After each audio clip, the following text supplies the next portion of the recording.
Olá, Brasil! Tô de volta com o podcast. Muito feliz de ter retornado. Espero que dessa vez sem interrupções. Por isso, por favor, mandem sempre sugestões, críticas. É tudo muito bem-vindo. Quanto mais assunto para a gente falar, melhor. Para quem ainda não conhece, está chegando hoje, vale a pena dar uma maratonada nos episódios antigos, né? Agora, deixa eu apresentar o Não Conto Calorias, porque tem gente que acha que só tem um podcast, tem gente que só acha que tem um Instagram. Então, se você chegou aqui agora caído do trem, o Não Conto Calorias surgiu de uma vontade minha, antiga, de falar de nutrição, depois de um tempo já de formada, sob o olhar que eu tenho e pratico, que eu acho que é o caminho mais razoável para se alimentar, enfim, para falar de nutrição, né? Nutrição e alimentação, que são coisas diferentes, mas que se complementam. Então, primeiro surgiu o blog, que é o www.nocontocalorias.com.br, que está um pouco parado, mas tem muita coisa lá. Tem texto desde 2013, então vai fazer 10 anos ano que vem. Nessa mesma época surgiu o Instagram, que é o @nocontocalorias, que é onde eu mais movimento. E por último veio o podcast. Então, aqui no podcast eu falo sobre vários assuntos com várias pessoas da área. E os episódios, eles vão ao ar toda segunda-feira. Por que segunda-feira? Porque segunda-feira é o Dia Internacional de começar a dieta, e aí a ideia é, ao invés de começar uma dieta maluca, você pode até começar a mudar de vida, mas começar a dieta maluca, não. Você escuta primeiro os episódios do Não Conto Calorias, depois você repensa o que você está fazendo aí com a sua relação com a comida e com a sua alimentação. E aí depois você acha o caminho melhor aí para se alimentar melhor, para perder peso, pegar massa, sei lá, para o que for. Bem, e aí, eu não podia reestrear com uma convidada melhor do que essa, porque, como diria o Faustão, ela é minha amiga tanto no profissional quanto no pessoal. Faustão fala isso? O Faustão fala isso, tanto no pessoal quanto no profissional. E ela foi quem estreou a primeira temporada, a primeira jornada do Não Conto Calorias, então nada mais justo de eu reconvidá-la para fazer um segundo episódio, para falar sobre um assunto que é recorde de audiência nos consultórios das nutricionistas, que o tema é culpa. Então, nada melhor do que chamar a gente. A Carol, mais conhecida como Ana Carolina Pereira Costa, ou Ana Carolina Costa, ou antigo O Corpo é Meu, que era, não era? Boa, o blog, sim. Exato. A Carol é nutricionista, supervisora do programa de transtornos alimentares lá do Instituto de Psiquiatria da USP, o Ambulim, e minha amiga. A Carol tem um Instagram também super legal, que é o Carol P. Costa Nutri. Depois ela vai fazer um jabá aí, porque ela tem um curso para nutricionistas super legal. Enfim, Carol sabe tudo de Mindful Eating, né, Carol? Tentamos, né, amiga? Sempre se aprimorando, né? Mas sabemos consideravelmente. Sabe sim, sabe sim, sabe sim. Tem o primeiro episódio, gente, escutem, que é muito legal, eu vou colocar na descrição. Enfim, e aqui hoje ela vai falar de culpa, de compaixão, de como que a gente lida com isso, né? Porque ficar sem culpa, não sei se dá, mas pelo menos a gente melhorar nossas reações a esse sentimento. Carol, muito bem-vinda, muito obrigada novamente. Prazer estar aqui. Muito obrigada mais uma vez pelo convite. E, de fato, Marina, minha amiga, tanto no pessoal quanto no profissional, e a gente tem uma fala que a gente gosta de replicar, né, Má? Porque dentro Sim. do nosso meio, assim como dentro de todos os meios, existem profissionais de diferentes estirpes e categorias, né, e linhas, mas a gente sempre diz que quem é de verdade sabe quem é de É de mentira. mentira, Então, é uma exatamente. frase que a gente gosta e que diz muito a respeito de muita coisa. Gente, é o seguinte, por que que eu resolvi falar de culpa? Porque é a coisa que eu acho que eu mais escuto, eu acho que a Carol também, eu tô culpada porque eu comi tal coisa, eu tô culpada porque eu não fui fazer exercício, eu tô culpada porque engordei, eu tô culpada porque eu não tô fazendo dieta, porque agora tem essa, né? A gente resolveu não fazer mais dieta, aí fica culpado porque todo mundo tá fazendo, menos você, enfim. Ou também, né, Má, eu estou culpada porque eu estou sentindo culpa e eu já ouvi dizer que eu não deveria sentir. Então, eu sinto culpa por sentir culpa. Aí vira uma loucura. Eu tô culpada porque eu quero emagrecer, e, né, porque agora você tem que se aceitar, então você não pode querer emagrecer, aí você fica Uhum, culpada, enfim. uhum. Então ninguém vive, né? A gente só fica com culpa. E como que é isso, Carol? Como que esse processo de culpa aparece na alimentação? O que que é essa culpa, esse sentimento? O que que é isso? Vamos lá, Má. Eu gosto muito de duas escritoras, pesquisadoras e que, de alguma forma, nos seus trabalhos falam bastante sobre culpa, né? E que não tem nada a ver com alimentação, mas eu gosto do conceito delas, que são a Christine Neff, que é uma psicóloga americana que estuda e escreve sobre autocompaixão, depois eu vou falar do livro dela, e a assistente social Brené Brown, né, que também está mais famosa, tem um Instagram legal, ela tem um TED Talk muito legal, que virou até um programa ali do YouTube, né, uma minissérie, digamos, não é uma minissérie, é um documentário sobre ela e sobre um TED Talk que ela fez. Então tem um documentário sobre a Brené Brown no YouTube, no Netflix, para quem quiser saber mais. Mas elas dizem o seguinte: a culpa, pelo que quer que seja, nada mais é do que um sentimento, uma sensação de inadequação e vergonha em resposta a você ter feito ou ter se engajado em um comportamento que você considera inadequado e errado. Então, geralmente as pessoas sentem culpa quando comem, e a culpa vem dessa vergonha, né, de sentir que fez algo errado. Então, a pessoa sente culpa quando ela percebe ou quando ela entende que ela comeu de uma forma errada. E aí, o que as pessoas tentam fazer muitas vezes para sentir culpa? Quem já sentiu culpa, e acho que todo mundo, né, em relação a alguma coisa, sabe que sentir culpa é algo bastante sofrível, né? Traz muito sofrimento, é um sentimento muito desagradável. E aí, na tentativa de se livrar da culpa, o que as pessoas acabam fazendo, né? No sentido da culpa em relação à alimentação. Se a culpa é essa sensação de ter feito algo inadequado e ter feito algo que se considera errado, a pessoa fica tentando reforçar a própria mentalidade que acaba gerando a culpa, que é: então, se eu comi isso é errado, isso me dá culpa, eu tento não comer.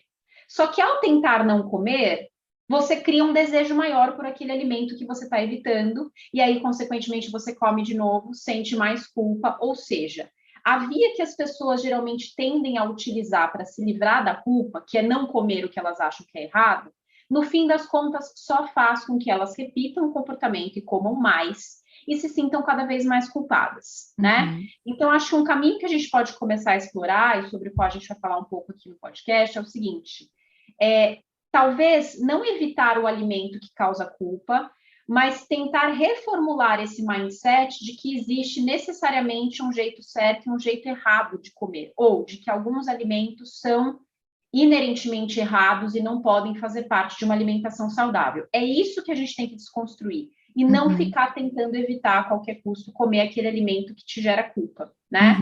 Então, a culpa, ela é um sentimento bastante desagradável, mas como qualquer outro sentimento ou emoção desagradável, se a gente presta atenção na forma como ele surge, como esse sentimento surge, ele pode ensinar muito para a gente a respeito da gente mesmo e da relação que a gente tem com o mundo, né? Para a gente poder desconstruir tudo isso que continua perpetuando esse sentimento desagradável e que fica sempre aparecendo na rotina da pessoa. Sim, até porque eu acho que é uma falácia também pensar que não vai ter o sentimento, né? Ele vai vir, ele tem até um motivo para isso, ele pode até proteger a gente de uma certa forma, né? Assim, eu penso que é como a ansiedade num nível ali baixo, ela te protege de uma certa maneira, né? A culpa, enfim. Até o que a gente chamaria de sentimentos ruins, eles têm essa função, né? Mas aí você falou esse negócio dos alimentos, e isso é muito característico de dietas. Essas dietas, quando eu falo dieta aqui, gente, eu tô falando de aquelas dietas muito que excluem um tipo de grupo, que, né, aquela coisa muito Ou que são quadrada. muito rígidas, né? São muito restritivas, que não são realistas. Exato, não são sustentáveis, enfim. Então, quanto mais dieta, mais culpa. Quanto mais dieta, mais culpa, né?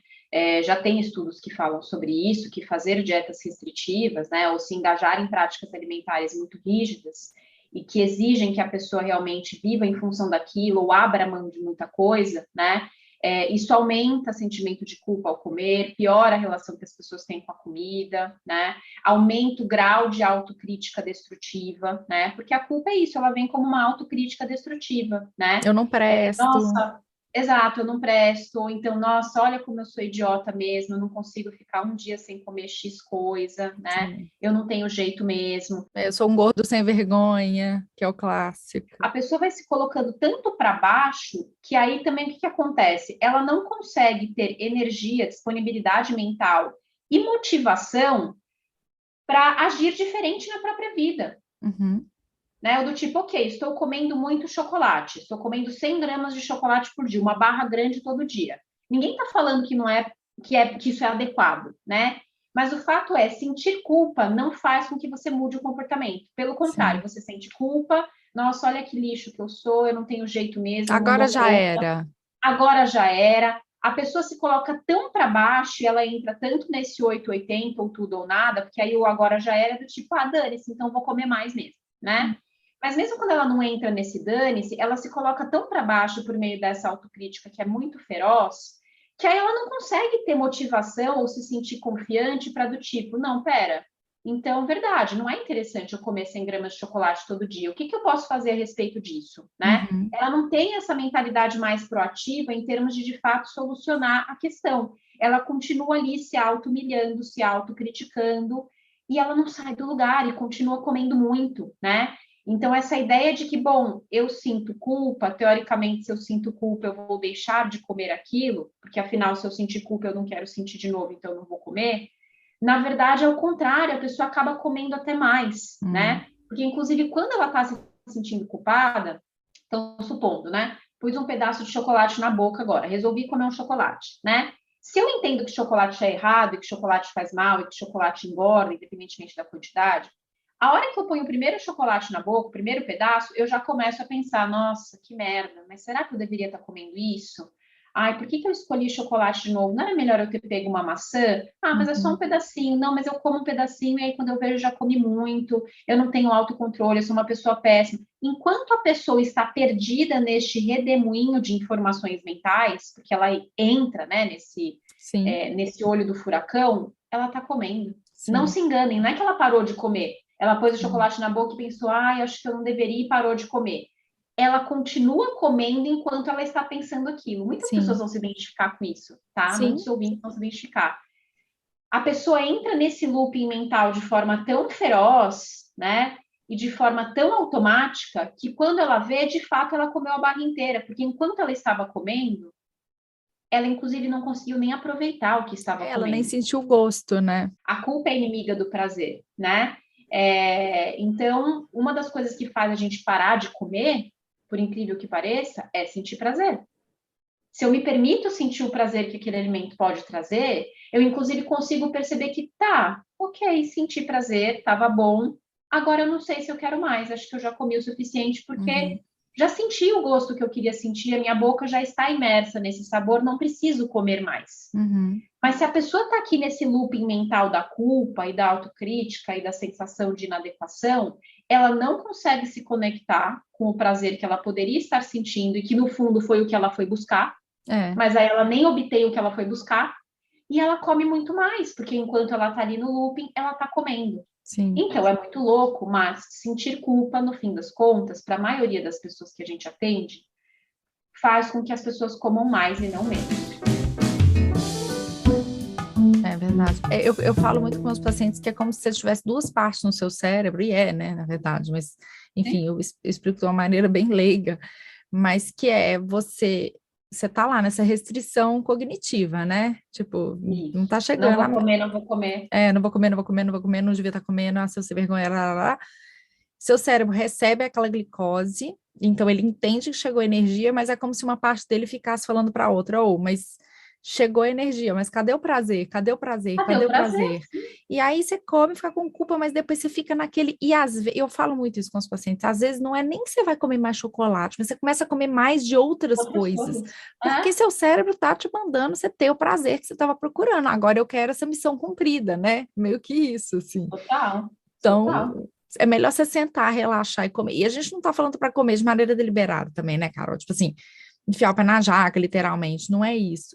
É um comer conectado, gente. Sim, Porque quando sim, você come conectado, dificilmente você vai comer horrores, percebe? Porque quando a gente come horrores, é justamente porque a gente está desconectado da gente mesmo. sim. Ou eu como horrores porque eu fui num rodízio com vários amigos e aí fiquei conversando e estava ali naquela conversa, naquela muvuca e não percebi o quanto eu estava comendo, e aí comi muito porque me desconectei. Ou eu como muito porque eu entro nesse looping mental de culpa enquanto eu já estou comendo, e aí eu me desconecto de mim mesma e da sensação de prazer e dos meus sinais de saciedade, de fome, né? Uhum. Ou eu como na frente da TV um baldão de pipoca porque eu estou desconectada de mim mesma, porque o foco está no programa que eu estou vendo E na estar TV. desconectado não necessariamente é por um motivo ruim, às vezes é isso, é porque você está num cinema, você está Exato, exato. conversando, né?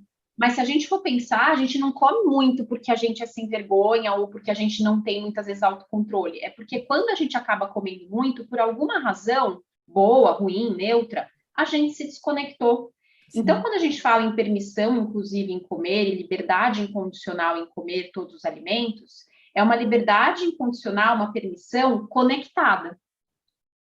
Essa permissão ela só faz sentido se você se mantiver conectado com você mesmo. Organizada, né? Porque senão, exato, senão vira uma esbórnia. Ninguém está falando de esbórnia aqui, de como que quiser, a hora que quiser, a qualquer custo, em qualquer quantidade, nada interessa. Não, é um comer o que quiser, contanto que você esteja conectado com você mesmo, com o Sim. que você está sentindo, com o seu real desejo, com o seu grau de fome ou com a sua ausência de fome, né? Mas é um comer conectado. Então, é disso que a gente está falando aqui, né?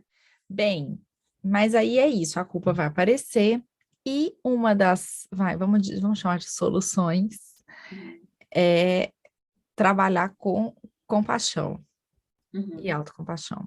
Bem, você que entende muito de compaixão, de comer compassivo, o que que é compaixão e o que que é autocompaixão? Porque eu acho que tem muita gente que conhece a palavra, entende o conceito muito do viés religioso, porque é uma palavra que, Uhum. dependendo, né, da crença da pessoa, aparece muito. Vira uma coisa, um sinônimo de dó, de pena, Exato, né? de De peninha, caridade. exato. E mas não sabe o que que é assim, compaixão e autocompaixão. Quando a gente fala de compaixão, né, e esses conceitos já foram definidos de forma científica, porque inclusive tem se testado hipóteses científicas em torno desses conceitos, né? Tem muitos estudos hoje de neurociência que estão avaliando qual é o benefício para o indivíduo, né, e para a sociedade coletivamente quando a gente cultiva estados mentais de compaixão e autocompaixão, né? Em termos de melhora de bem-estar psicológico, melhoras de bem-estar físico, né?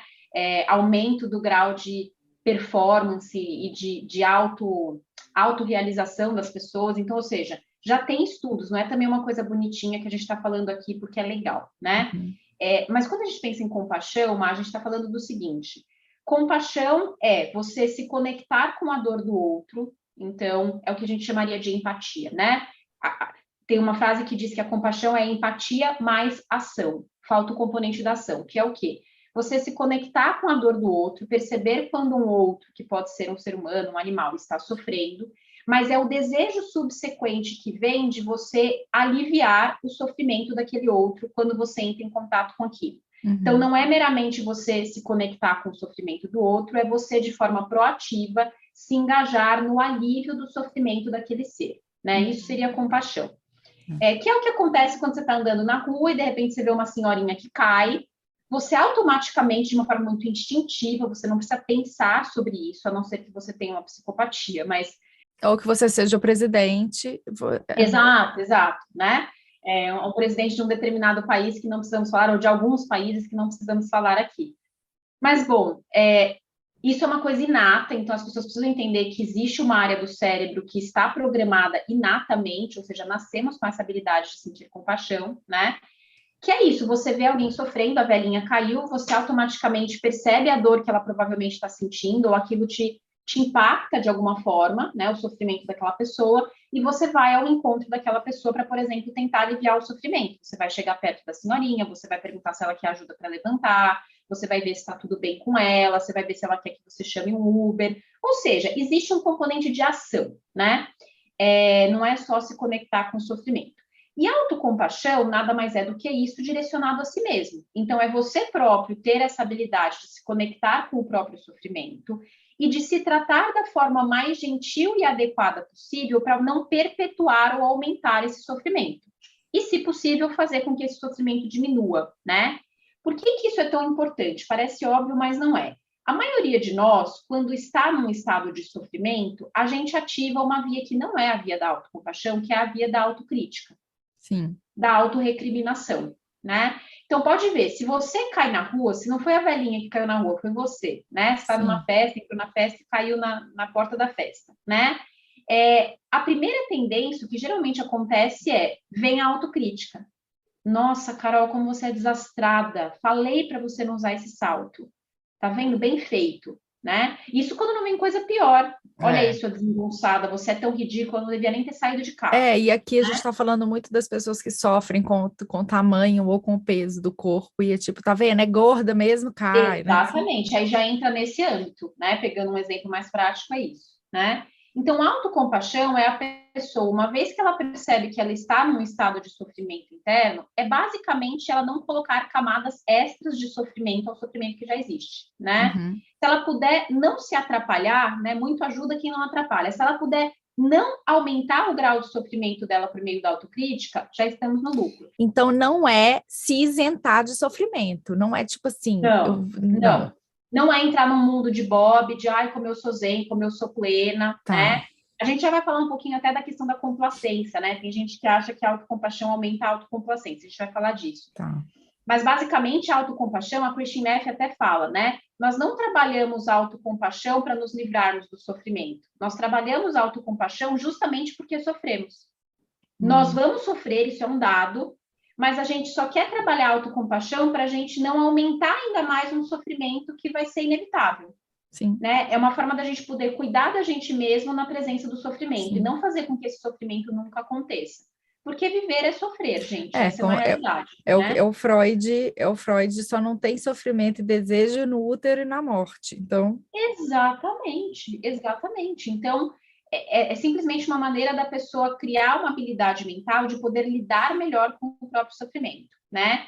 E se tratar de forma gentil, não é só tipo fazer um carinho, ai, tadinha de mim, isso é vitimismo, né? Se tratar de forma gentil é você poder se acolher mediante o sofrimento e você se conectar com um desejo interno seu de se cuidar da melhor forma possível. Então, se tratar de forma gentil não é um carinho na cabeça apenas, pode ser, mas não é necessariamente isso. É você se conectar com esse desejo interno de querer cuidar de você da melhor forma possível, né? Então, ai, Carol, então vamos supor que eu acordo de manhã, eu me programei para fazer exercício, e aí bate uma preguiça, e aí eu lembro, a autocompaixão é eu me tratar de forma gentil, né? Ai, Carol, deita aí, fica mais um pouquinho, seja gentil, né? Dorme mais e não vai fazer exercício. Não é essa gentileza, isso não é gentil, porque na verdade eu não estou aqui querendo me cuidar da melhor forma possível. A uhum, autocompaixão é eu me conectar com esse desejo de cuidado, né? E aí uhum, vai ter uma voz dentro de mim que está conectada com esse desejo de cuidado, que vai falar assim, Carol, poxa, você dormiu bem, vai, não é que você dormiu pouco e tá assim, muito cansada, levanta aí, vai, querida, vai lá, põe o tênis, você já tinha se programado, né? sim, Mantenha esse compromisso consigo mesma. sim. Então, autocompaixão e ser gentil é se conectar com um desejo de cuidado. Não ir fazer o exercício se você está bem, se programou para aquilo e ficar dormindo mais meia hora achando que você está sendo gentil, você está se enganando, isso não é gentileza, Sim. né? Isso é autocomplacência. Nesse exemplo, Carol, eu acho que autocompaixão seria aquela pessoa que se mata para malhar, porque, enfim, muito para compensar uma Sim, alimentação, ou porque está numa dieta super restrita, tá com dor, tá realmente exausta, não quer ir, tá sofrendo, tá tipo, meu Deus, eu odeio, odeio, odeio, e ela não consegue falar, um dia de descanso eu mereço ter, e ela vai mesmo assim, né? porque aí a gente vê, né, Má, que esse conceito da autogentileza, ele não é um conceito estático. Ah, gentileza é isso. Gentileza é você se conectar com um desejo interno de se tratar bem e se cuidar. Para essa pessoa que se mata de fazer exercício, é gentil com ela mesma ela poder não fazer um dia em resposta a uma dor que ela está sentindo. Uhum. Ela pode ser gentil com ela mesma, falando, cara, hoje eu não vou, porque eu já estou com dor no Tô no meu joelho, eu limite, já né? fiz tantos dias, eu estou no meu limite. Agora, a outra pessoa do exemplo, ela dormiu bem, tá legal, tinha criado esse compromisso com ela mesma, às vezes até com outra pessoa de estar lá para fazer o exercício, né? Uhum. Ser gentil com ela mesma nesse caso, ou seja, ela se conectar com esse desejo de cuidado, é ela também poder dizer para si mesma, olha, Carol, levanta e vai, vamos aí, vai, você tá bem, dá para ir, vai te fazer bem, né? A gente pensa muito em termos, né, parentais, quando a gente fala de criar filhos, né? E tratar os filhos de forma gentil, Uma mãe que quer ser gentil com o filho, ela não vai deixar ele ficar assistindo televisão 12 horas por dia e tipo, fica aí, sou gentil com o meu filho, né? Ela também vai dar limites, porque ela sabe que isso está conectado com um desejo de cuidado. Sim. Ela vai deixar o filho assistir 1 hora de TV, mas ela vai depois desligar a TV e falar, olha, agora é hora da lição, né? Sim. Então, se tratar de forma gentil não é só ser excessivamente bonzinho, porque você não faria isso com um filho ou com um indivíduo de quem você quer cuidar, né? Quando você quer cuidar de forma amorosa e permissiva, mas você também quer dar limites. Tá. Você também quer ensinar coisas que são importantes. Então, é disso que estamos falando quando estamos falando dessa gentileza da autocompaixão, né? Para algumas pessoas, gentileza vai significar, no caso desse exemplo, não ir fazer o exercício, e para outras pessoas, ser gentil consigo mesma vai significar, vamos, Carol, vai lá, vai fazer o exercício. Tá. Então, autocompaixão resumido é isso, Maia, é você se conectar com o sofrimento e tentar se tratar de uma forma cuidadosa e gentil, a fim de não aumentar o próprio sofrimento e, na melhor das hipóteses, contribuir para a redução desse próprio sofrimento. Tá, e aí, uma das, né, então, que seria uma próxima pergunta que eu tenho para te fazer, é como a autocompaixão pode ajudar na culpa ao comer, porque você falou uma coisa que eu acho que já deu uma pista para as pessoas, culpa ao comer ou culpa em comer, né, que já deu uma pista para as pessoas, que você faria isso com outra pessoa? Que eu acho que é um bom caminho para você perguntar. Se você visse outra pessoa comendo isso que você comeu, você teria coragem de falar para ela, olha, você é sem vergonha, você não devia estar fazendo isso? Eu acho que isso já é uma boa avaliação, mas, né, um jeito da gente pensar. Mas existem outras ferramentas do ponto de vista prático? Óbvio que eu acho que tudo tem que ser tratado individualmente, etc. Mas de maneira geral, assim, existem outras ferramentas ou outros pensamentos que a pessoa pode adicionar na vida dela para ela tentar sozinha começar a trabalhar isso, dessa culpa? Eu acho que eu gosto de dar um exemplo que é o seguinte, né, Má? Vamos supor que uma pessoa está em casa, enfim, trabalha, e aí o chefe dela ligou e meteu o pau nela, porque, olha, você fez tudo errado, a apresentação para amanhã está um lixo, você vai ter que refazer isso para amanhã, né? Ou então, ó, não é você que vai apresentar, vou passar essa tarefa para outra pessoa, você não vai se apresentar lá na reunião da diretoria, né? São 8 horas da noite, a pessoa jantou, mas ela atendeu o chefe esculhambou com ela desliga, né? Veja que a própria ligação do chefe já causou sofrimento na pessoa. Daí a pessoa já poderia acionar essa mentalidade da autocompaixão, porque ela já está sofrendo, né? Mas aí ela sente esse sofrimento e como ela não está treinada, digamos assim, ou como ela não está ligada nesses conceitos, ela tende a acessar a autocrítica, né? Então vem toda uma mentalidade, nossa, meu chefe tem razão. Eu sou uma incapaz, eu sou um lixo, eu não dou conta mesmo, eu vou ser demitida, por que eu fiz isso? Qual é a tendência dessa pessoa levantar e ir até a cozinha e começar a comer em resposta a essas sensações? Enorme, né? É alta, é uma chance alta. Se é uma pessoa que já tem uma relação meio difícil com a comida, daí, dessa primeira fala mental que está associada com uma autocrítica exacerbada, é quase que automático que ela vai levantar e vai começar a comer, né? Se ela acessasse a autocompaixão já nesse momento, antes de comer, então o chefe ligou e esculhambou. E, de fato, ela errou, tá? Quando ela escuta o chefe, ela percebe, nossa, é verdade, eu fiz errado a apresentação. Então, não é também que a pessoa está se eximindo de qualquer tipo de responsabilidade. Não é que ela virou um saco de pancada, assim. Exato, ai, porque eu. Ela percebeu, quando o chefe está falando com ela se deu conta de que, nossa, é verdade, ele tem razão, eu errei. Né? Eu não fiz a apresentação da melhor forma que eu poderia ter feito. Quando ela desliga o telefone, o que é uma atitude gentil consigo mesma e autocompassiva, né? Poxa, Carol, que merda, você errou mesmo, né? Você, enfim, tentou dar o seu melhor, mas o seu melhor não foi o suficiente. E agora, né, tomando consciência das coisas que ele pontuou para você, de fato, você errou. Mas paciência, né, Carol? Errar é humano, todo mundo erra, enfim, o seu valor como pessoa não vai mudar por conta desse erro, né? Agora vamos lá, pega aí, abre o computador ou acorda mais cedo amanhã, refaz isso e vamos correr atrás do prejuízo, né? Tá tudo bem, paciência, né? Vamos lá. É muito mais confortável a gente poder escutar isso, e isso provavelmente não vai gerar um efeito dominó de comportamentos destrutivos, Porque para nossa mente é muito mais fácil lidar com essa fala do que com a fala anterior. Olha como você é uma merda, você vai ser demitida, você não presta mesmo, né? É uma fala gentil, não no sentido de você se eximir de qualquer tipo de responsabilidade, porque às vezes você errou mesmo, né? Uhum. Mas assim, olha, Carol, é isso, né? Paciência, vamos aí, vamos pro próximo, né? Próxima vez você faz melhor, fica mais atenta e, sei lá, se você conseguir, acorda mais cedo amanhã e refaz, né? Tá. É tão mais confortável para a pessoa exercitar essa mentalidade, quando ela exercita essa mentalidade, então a primeira coisa é, autocompaixão é algo inato, que nós todos nascemos com a capacidade de sentir e exercitar, mas, de novo, precisa ser exercitado, como qualquer mindset, né? Uhum. A pessoa precisa tentar reformular a forma como ela conversa consigo mesma. Então, a autocompaixão é um exercício ativo de você prestar atenção nas suas falas mentais, em como você conversa com você mesmo, porque você conversa com você mesmo. Se você ainda não se deu conta disso, comece a se dar conta disso. E você tentar reformular essa fala de modo que você poderia repetir essa mesma fala para um amigo que está sofrendo.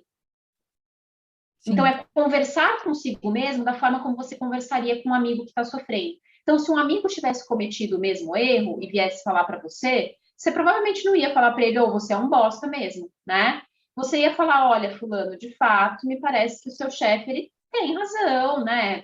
Você errou aqui e ali, mas paciência, você é um bom funcionário, você já fez outras coisas corretas, acorda amanhã mais cedo e faz de novo. É o que a gente diria para um amigo, provavelmente. Então, é você poder dizer para você mesmo isso. E aí, o que acontece, Má? A pessoa não vai levantar e vai até a cozinha comer, provavelmente. Porque Sim. ela já não entrou num espiral de culpa, de auto-chicote. Ou se ela for, talvez ela vá até de forma mais organizada, né? Tipo assim, tá bom, eu vou lá, eu vou ter que trabalhar, eu vou dar um break, então peraí, deixa eu respirar, eu como uma coisinha aqui e vou, né? Tipo, é só Exatamente, mais um evento na exatamente. vida dele, né? Ela vai escolher o que ela vai comer e ela vai falar, não, eu vou comer um chocolate sim, porque eu não tô bem.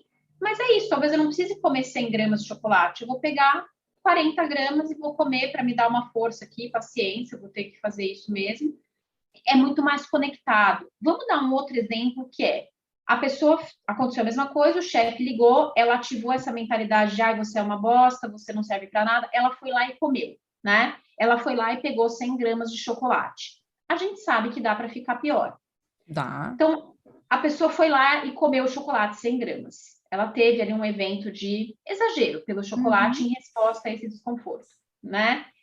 Dá para ela parar antes. Porque se ela entrasse num looping de olha que merda, ainda por cima vim aqui, comi mais 100 gramas de chocolate, eu sou um lixo mesmo, agora é concreto. Ela comeria o chocolate, mais não sei o que, mais não sei o que. Se ela percebe, nossa, o meu chefe esculhambou comigo, eu me senti mal por conta disso, eu me autocritiquei excessivamente. Em resposta a isso, eu fui lá e comi 100 gramas de chocolate, e agora eu estou prestes a levantar para pegar mais chocolate ou para pegar qualquer outra coisa. Se nesse momento a pessoa pudesse ser gentil também, e o que seria ser gentil aí? Do tipo, putz, Carol, paciência, você comeu, né, em resposta a uma emoção desconfortável. Você sabe que isso não é legal, porque não adianta nada, você come e fica se sentindo ainda pior, né? Mas você está num processo de mudança, né? Você já está trabalhando isso na sua terapia, exemplo, né? Sim. Tá tudo bem, paciência, essas coisas acontecem, né? O processo tem altos e baixos, mas você sabe que esse chocolate que você vai pegar de novo não vai fazer com que você se sinta menos pior. Então, assim, o que você está precisando agora, né? Você precisa, de repente, fazer uma pausa, tomar um banho quente? Não é melhor você deitar e dormir, e amanhã você começa de novo, né? Ou se você está muito chateada, não é melhor você se cuidar ligando para alguém, conversando com alguém?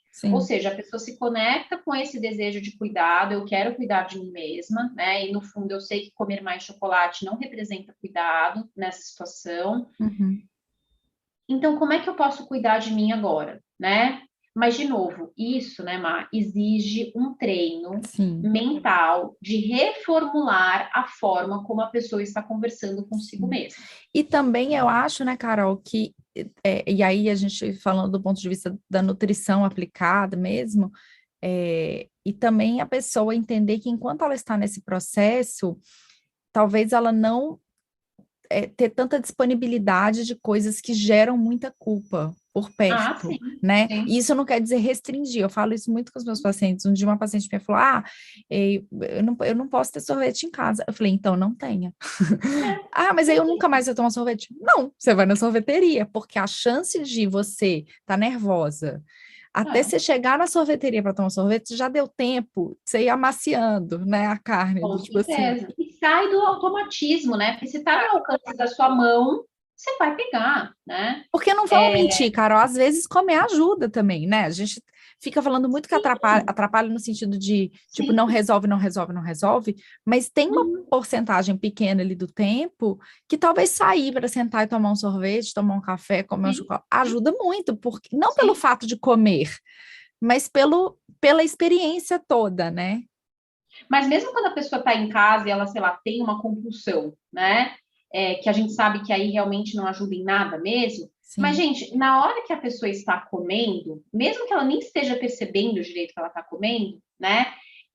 O comer, ele desvia o foco da sensação sim, desconfortável. Ele não cura, ele não resolve, mas a pessoa se ceda, né? sim, Então, se sedar não é legal? Não, não é legal, mas as pessoas se sedam com a é, comida, elas se sedam com a bebida.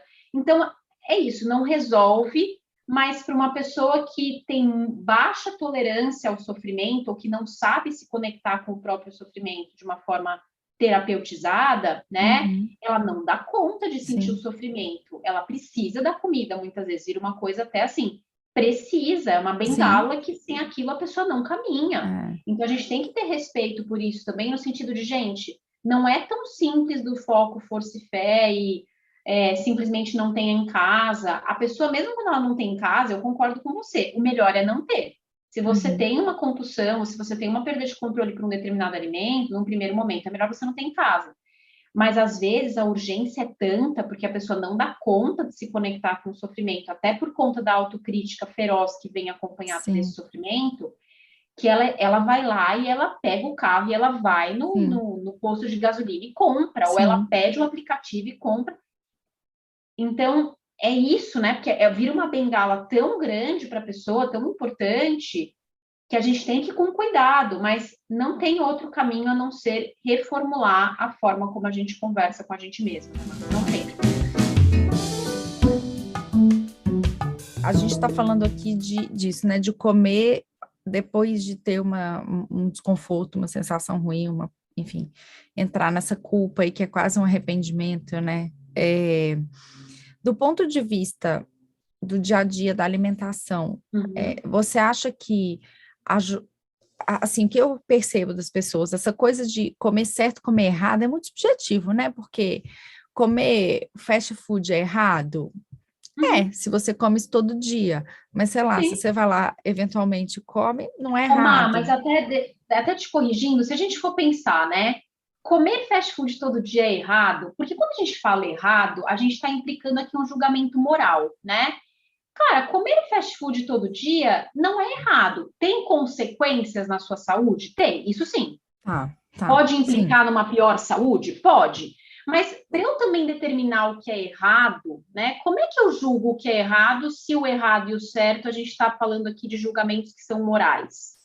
Sei lá se é errado, se a pessoa vive numa comunidade e ela come fast sim, food todo dia porque ela só tem dinheiro para isso ou porque, enfim, ela trabalha 12 horas na casa de uma outra pessoa e a vida dela é um sim, lixo, ela não tem nenhuma fonte de prazer e ela só consegue sentir prazer comendo fast food. Será que eu posso dizer que é errado? ou é Eu não inadequado, sei, porque eu entendi, assim, vai ter um comprometimento na saúde daquela pessoa. sim, Isso a gente pode dizer porque é uma coisa sim, objetiva. Mas a gente tem que começar a perceber que o certo e errado, quando a gente fala de alimentação, na realidade, vou falar uma coisa polêmica aqui, mas pensando por essa via sim, né, do mindfulness, do mindful eating, não existe um certo e errado. Não existe. O mindful eating, até o Centro Americano de Mindful Eating, eles têm dentro lá de um guideline deles um texto que fala o seguinte: quem trabalha com mindful eating entende, internaliza a ideia de que não há uma forma errada ou certa de se alimentar. Existem formas mais conectadas e menos conectadas. Existe uma forma de comer que vai trazer mais saúde física e psicológica e uma forma de comer que vai trazer menos saúde. Isso, beleza. Fazer essas associações, beleza. Agora, o certo e errado é aí que a gente tem que tomar cuidado, porque Sim. é aí que as pessoas se perdem, né? Tá. Mas tudo bem, você estava falando de que sim, comer fast food todo dia não é Então, interessante. vamos falar de uma pessoa que tem acesso à alimentação, ela pode comer arroz, feijão, frutos, legumes, verduras, blá, blá, blá, mas ela vai lá no fast food todo dia, então talvez isso seja uma coisa inadequada, né, prejudicial. Bem, o que eu falo muito assim com os meus pacientes, eu acho que a dieta, de novo, né, a dieta, aquela coisa restritiva, etc., ela te coloca numa visão de túnel, né? Você só consegue olhar para um ponto e você não consegue ver o entorno. E até durante um dia inteiro. Então, a pessoa vai lá, acordou super, né, falando, eu vou me alimentar bem hoje, eu vou resolver mudar de vida e tal. Ela acorda e, sei lá, porque ela resolve comer um pão na chapa, e lá na cabeça dela, comer pão na chapa é um grande absurdo. E ela não coloca em perspectiva, ela não consegue olhar e falar, o dia inteiro, peraí, eu tenho o resto do dia todo para resolver isso. E resolver não é compensar, mas é assim, será que um pão só na chapa, né? E aqui eu não tô entrando no julgamento se é bom ou ruim, mas será que ele é tão ruim assim? E o resto do meu dia, como que vai ser? Enfim, conseguir olhar para a alimentação não tão focada, então assim, né, eu consegui entender que não são 100 gramas só de chocolate que Tomar vão, perspectiva, sim. exato, engordar ou que vão te fazer ter diabetes, né, falar, não, peraí, eu comi esses 100 gramas, ou eu tive, até comi mais, talvez, mas deixa eu avaliar como é que foi o resto do meu dia, porque às vezes a pessoa ainda ela não conseguiu chegar nesse ponto de perceber antes de comer o sentimento. Então, né, porque isso requer trabalho, requer ajuda terapêutica, ajuda nutricional boa, enfim, né, tem um background aí por trás. Então, a pessoa que ainda não está nesse ponto, ela depois começar a fazer uma avaliação nutricional, bem entre aspas, de como foi o dia dela, a semana dela, você acha que isso ajudaria na culpa também, comer? Entendeu a minha Eu acho que pergunta? sim, e eu acho que assim, o ponto é, o pulo do gato é, sempre que a pessoa perceber que está sentindo culpa, é o momento dela parar e avaliar. O que aquela culpa realmente está querendo dizer para ela, né? Então, percebi que eu estou num rodízio japonês, estou comendo, e aí, num determinado ponto ali do rodízio, eu percebo que eu estou me sentindo culpada, né?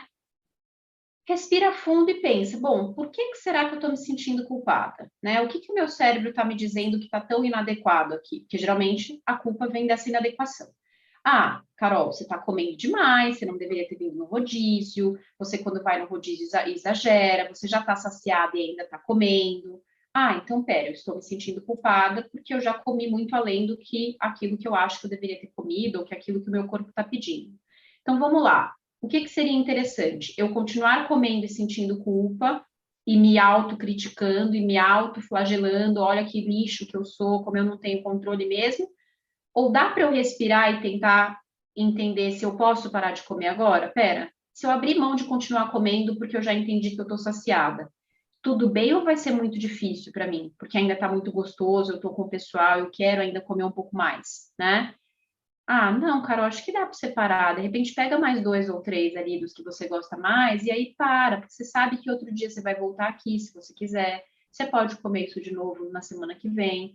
Então, tudo bem, acho que dá para você abrir mão disso hoje. Ou seja, é uma análise meio que em tempo real, ou sei lá, depois que a coisa aconteceu, mas para não deixar aquilo virar um looping, o ponto é, quando a pessoa percebeu que está sentindo culpa por algo que está comendo agora ou por algo que acabou de comer, é tomar essa perspectiva que você está falando. Pera, por que eu estou sentindo culpa? Né? Ah, porque eu comi chocolate, chocolate é errado. Espera um pouco, vamos desconstruir? Será que é certo ou errado? Será que são 50 gramas de chocolate que vão me causar algum impacto? Né? Será que eu não consigo comer esse chocolate agora sentindo prazer e depois eu penso se eu deveria estar me sentindo culpada? Então, mesmo que a pessoa esteja se sentindo culpada agora comendo, será que ela pode dar um aviso mental assim, para... Curte, depois você sofre. Exato. Daqui a pouco eu vejo, né? Esse trabalho mental é muito necessário, né, Má? Sim. Não existe um momento mágico em que a gente vai desconstruir totalmente a noção que a nossa sociedade tem de certo e errado e, consequentemente, vai estar todo mundo tão bem e neutro com a comida que, automaticamente, sem precisar fazer esse trabalho individual e interno, a gente não vai sentir culpa. Isso é utópico, né? Do jeito que a nossa sociedade está, do jeito que o mundo está, a tendência é que a gente passe a sentir cada vez mais culpa. Então, é para todo mundo ficar ligado de que esse trabalho de você desconstruir a culpa ou de lidar com a culpa é um trabalho majoritariamente individual e interno. Infelizmente, me custa dizer isso. Eu não acho que o contexto atual vai contribuir para essa redução da culpa. A gente vai sentir culpa, as pessoas vão sentir culpa pelas diferentes razões, e aí vai ser um trabalho interno da pessoa tentar entender de onde vem essa culpa. Será que eu realmente preciso sentir culpa em resposta a isso que eu estou imaginando que eu preciso sentir culpa?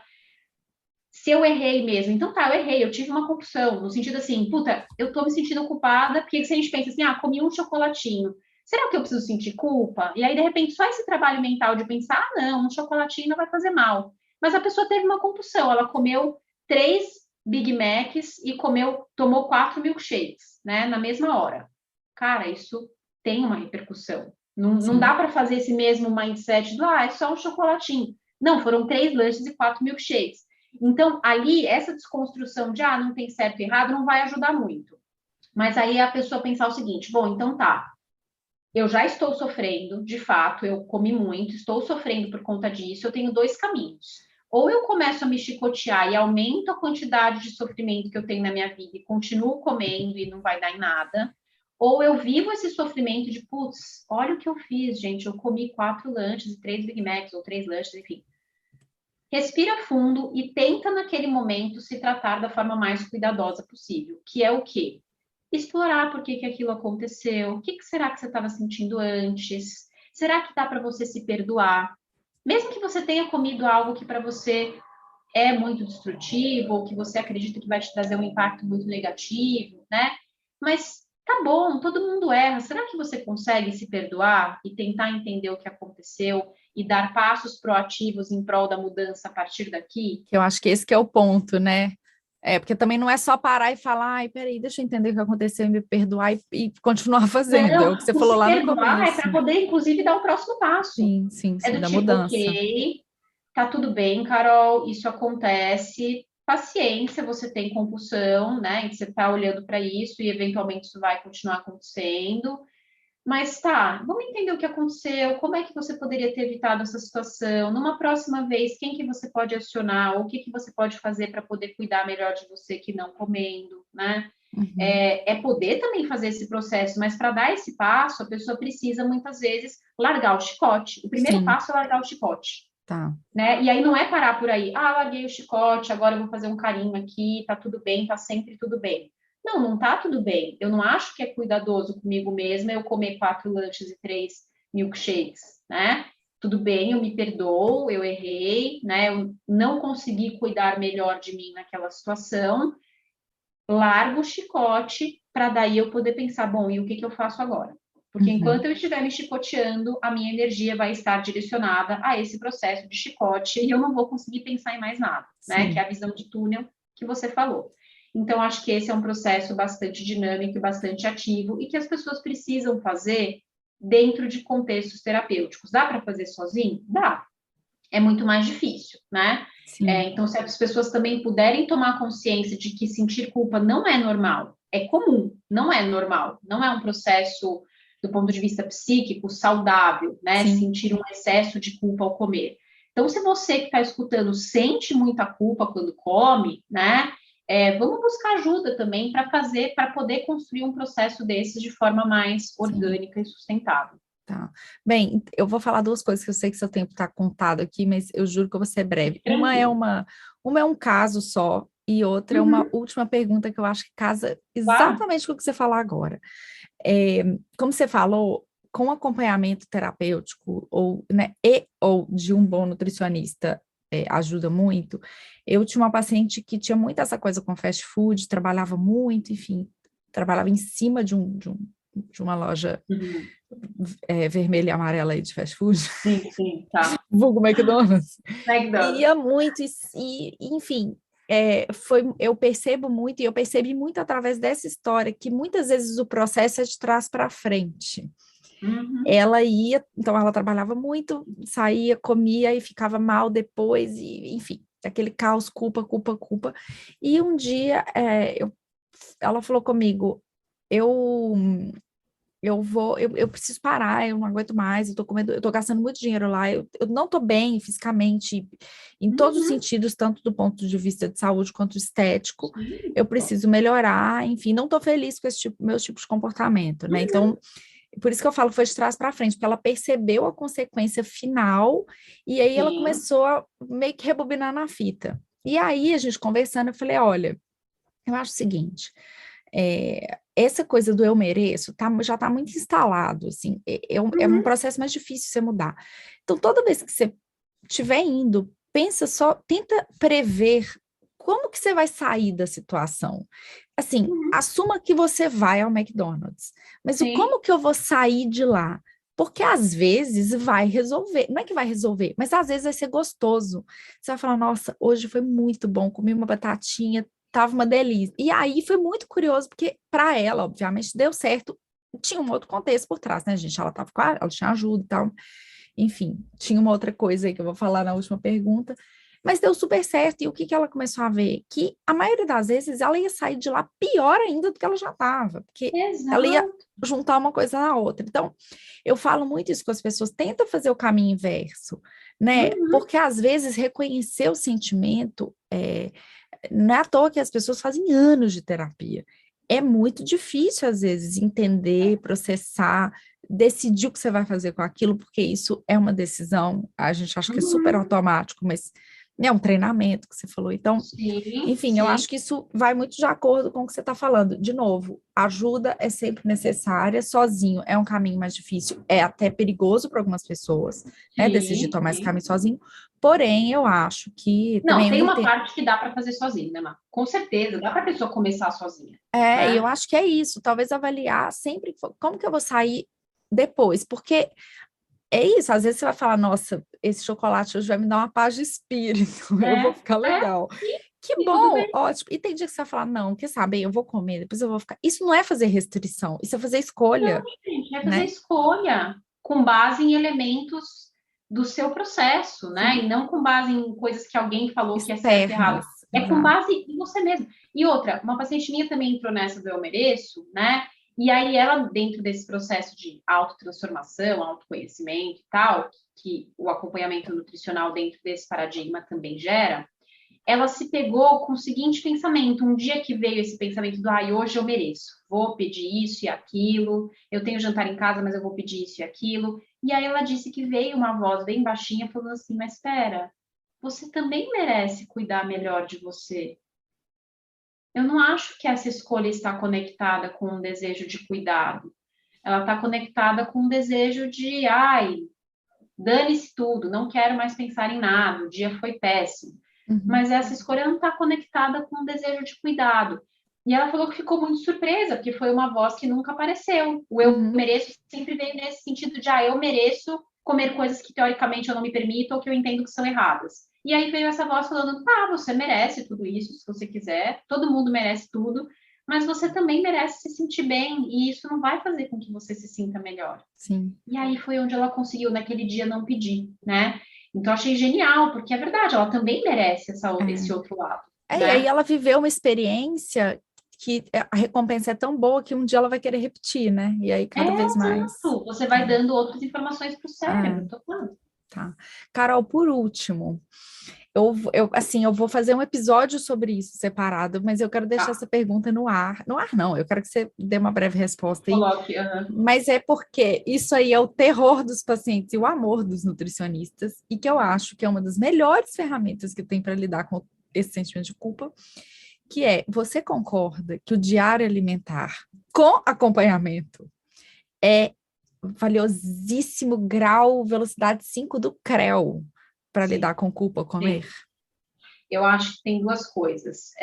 Se a pessoa não sabe trabalhar com o diário alimentar, o diário ele vira mais um instrumento de controle e punição.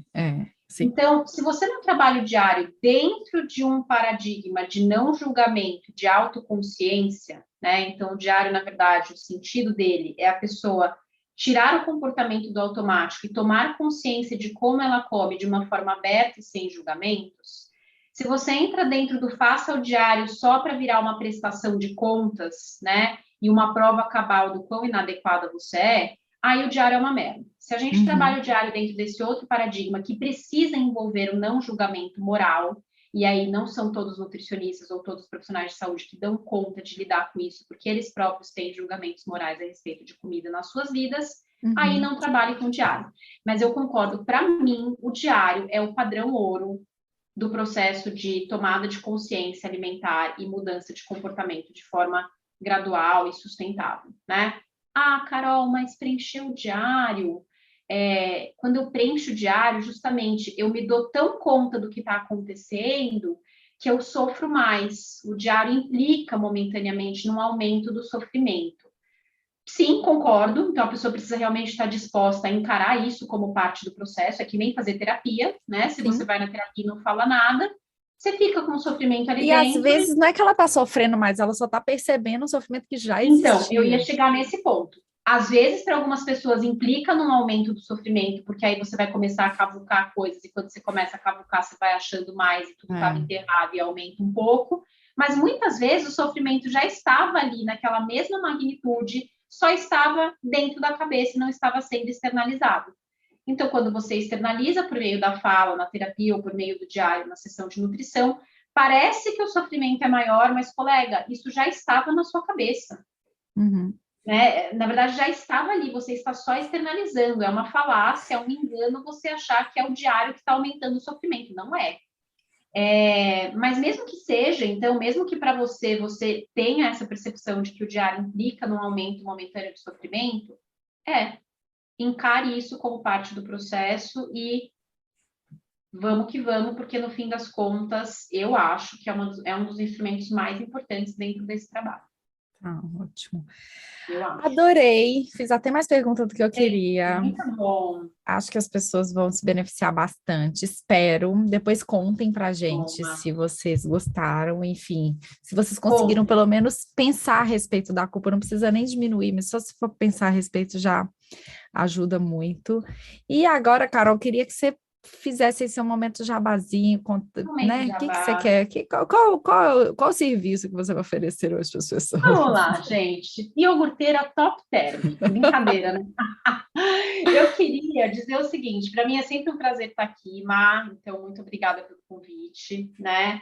Eu acho que você é uma pessoa que faz um trabalho excelente em disseminar conteúdo de altíssima qualidade, de altíssimo nível técnico, prático, né? Então, escutem mesmo os episódios antigos da Marina e os próximos que estão por vir. Me sigam no Instagram se quiserem acompanhar também os meus conteúdos. Então, é @Carol P de Pato Costa Nutri, né? Carol P Costa Nutri. E eu tenho, como a Marina comentou no início, eu tenho um curso. Na verdade, eu nem estou chamando mais de curso, é um grupo de capacitação clínica, é mais do que um curso, tá, gente? Eu entendo realmente como uma capacitação, que é o Lapidando Competências, né, para nutricionistas que queiram, então, trabalhar com essa abordagem de mudança de comportamento alimentar, abordagem não prescritiva e pautada em aconselhamento nutricional. O grupo Lapidando Competências acontece 2 vezes por ano, né, estamos com um acontecendo agora e um que vai começar no segundo semestre, então, quem quiser também mais informações, ou me manda uma mensagem lá no Instagram, tem o link na minha bio do Instagram do site, onde o curso está explicado, está todo descrito, né, então, eu queria falar desse grupo de capacitação clínica, porque é algo que tem me trazido muita satisfação, já faz 2 anos, esse é o 3º ano que está rodando, e o nutricionista que quiser, que gostar dessa abordagem, quiser se aprofundar nisso e quiser saber mais detalhes, confere lá no meu Instagram, no link da minha bio do site, tá E é bom? muito bom, eu dou aula. E a Marina é professora, né? E preciso dizer que o curso é excelente, porque os professores também são altamente qualificados, inclusive a Marina é uma das nossas professoras, com muito orgulho e prazer. E eu sempre falo, se eu, na minha época de pós-formada, tivesse um curso desse, teria feito. Ter né? me dado um adianto bom, não ia ter passado uma, mas tudo bem, já fui. Mas Então tá agora bom, o tô lá processo é para o processo. ensinar. Exato, exato, é isso. Que bom, gente. E Bem, é isso, muito obrigada, Má. imagina. Aí você vai voltar e pedir música no Fantástico, com certeza vai ter a É. terceira. Yes! Gente, é isso. Então, curtam aí, compartilhem com quem vocês acham que, né, pode, uma pessoa que pode se beneficiar desse conteúdo. Espero muito que vocês gostem, dos próximos episódios. Estamos aí toda segunda-feira.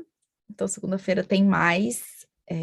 Vamos que vamos. E lembrem-se de tentar não entrar em umas dietas malucas aí, parar com essa contagem de caloria doida, tentar trabalhar melhor a culpa e ser uma pessoa não totalmente feliz, mas um pouco mais feliz, um pouco mais em paz, não é mesmo?